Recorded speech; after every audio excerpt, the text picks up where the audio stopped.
Tours, Indre-et-Loire. Le réseau des bibliothèques se compose de 7 succursales et 2 bibliobus.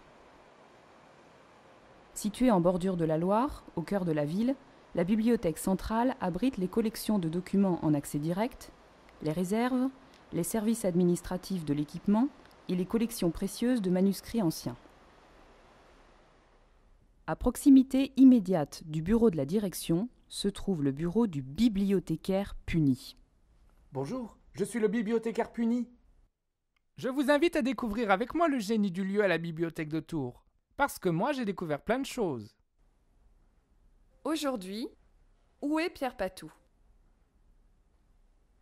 Mais avant toute chose, qui est Pierre Patou? Un grand architecte français né en 1879 et lié à l'Art déco.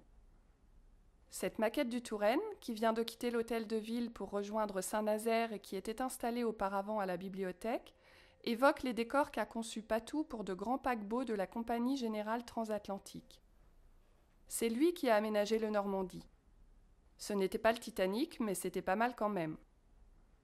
Ami du grand décorateur Jacques-Émile Ruhlmann, il a réalisé 2 immeubles remarquables à Paris. L'un rue du Docteur Blanche, à l'angle de l'impasse construite par Mallet Stevens, autre architecte majeur de l'Art déco. Le deuxième, boulevard Victor, est un parfait exemple du style paquebot. Patou a été nommé architecte en chef de la reconstruction de la ville de Tours avec les frères d'Orient. C'est à ce titre qu'il achève la bibliothèque en 1957. Elle se rattache par ses volumes très géométriques et ses matériaux nobles, comme le bronze, le marbre et la pierre de taille, à la tradition art déco. C'est Patou lui-même qui a conçu le mobilier original de l'établissement. Où est donc Pierre Patou?